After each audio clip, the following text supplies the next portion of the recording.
Qualche giorno fa, durante il controllo del territorio eseguito dai carabinieri nel centro storico di Favara, avevamo avuto modo di constatare il degrado e lo stato di abbandono di Via Reale, i cui spazi aperti sono diventati ormai delle vere e proprie discariche abusive.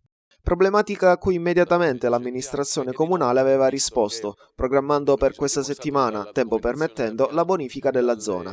La totale mancanza di decoro urbano però non è un problema che interessa solo le zone più interne della nostra città.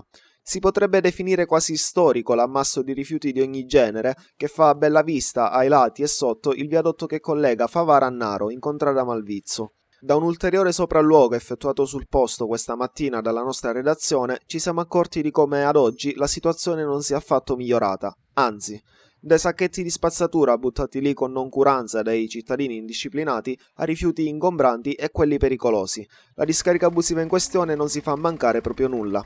Numerose anche le vasche di Eternit abbandonate lungo i fianchi del ponte.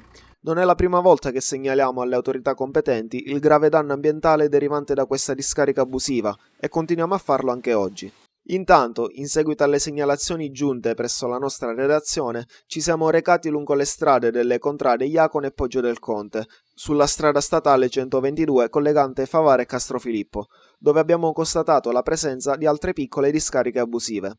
La situazione è precipitata negli ultimi 2 anni, ci raccontano alcuni cittadini. Appena qualche incivile ha avuto la brillante idea di buttare un sacchetto di plastica ai lati della strada, hanno cominciato a farlo tutti. È una situazione purtroppo che si protrae da molto tempo e noi ogni giorno recandoci in campagna e poi d'estate abitando in campagna ci troviamo a godere di questo spettacolo indecente. Poi d'estate quando si bruciano le sterpaglie addirittura tutti questi rifiuti bruciano e ci sono esalazioni velenose, con grave possibile danno per gli abitanti della zona. Molteplici potrebbero essere le cause del comportamento scorretto di chi deturpa l'ambiente. Alcune di queste potrebbero essere l'esosa spesa per lo smaltimento di rifiuti ingombranti e pericolosi, la poca volontà a volere applicare la differenziata o semplicemente la mancata sensibilità verso il bene pubblico, con la conseguente noncuranza che questi rifiuti non solo rovinano l'ambiente, ma anche i prodotti agricoli dei coltivatori locali, che utilizzano l'acqua dei fiumi e torrenti colmi di rifiuti per irrigare le proprie colture.